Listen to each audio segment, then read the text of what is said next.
Cricket ইতিহাসে এই নিয়ে ১৭ বারের মতো অনুষ্ঠিত হয়েছে এশিয়া কাপ, কিন্তু আফসোসের বিষয় হচ্ছে কন্টিনেন্টাল এই কাপ টুর্নামেন্টে কখনোই শিরোপা জিততে পারেনি বাংলাদেশ। মহাদেশীয় আসরটিতে ৩ বার ফাইনাল খেললেও একবারও ট্রফি জেতার সুযোগ হয়নি টাইগারদের। তবে সংযুক্ত আরব আমিরাতে আসন্ন এশিয়া কাপে সেই শিরোপা করা কাটাতে চায় লাল সবুজের জার্সিধারীরা।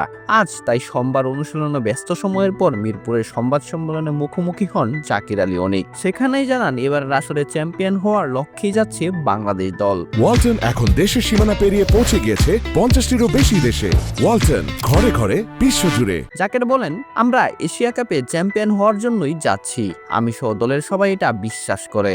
আমাদের লক্ষ্য চ্যাম্পিয়ন হওয়া। এশিয়া কাপে নিজস্ব কোনো লক্ষ্য আছে কিনা এই প্রশ্নের জবাবে জাকের জানালেন, না, আমি নরমালি এত কোনো গোল সেট করি না আসলে। কারণ টি-20তে আমাদের ব্যাটিংটা সার্টেনই চেঞ্জ হয়ে যায়। কখনো আগে যেতে হয় কিংবা কখনো দলের প্রয়োজনে কম্বিনেশন চেঞ্জ করতে হয়, আর সেটা করাটা অনেক সময় ডিফিকাল্ট হয়ে যায়। এরকম অনেকেই ইন্ডিভিজুয়াল গোল থাকে, কিন্তু ম্যাচের পজিশন বুঝে সেগুলো পাল্টাতে হয়।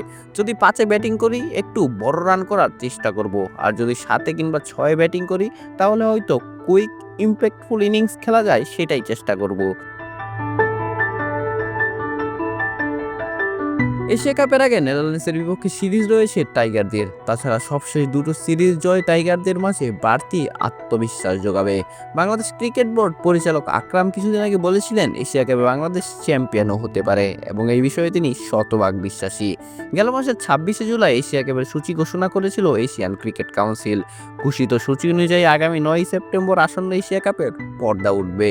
৮ দল ২ গ্রুপে ভাগ হয়ে এই আসরে অংশ নেবে। বাংলাদেশ পড়েছে বি গ্রুপে, যেখানে তাদের সঙ্গী শ্রীলঙ্কা, আফগানিস্তান ও হংকং। বি গ্রুপের ৬টি ম্যাচ হবে আবুধাবিতে। অঙ্কুর গোমেজ, বিডি আর্কাইভ স্পোর্টস।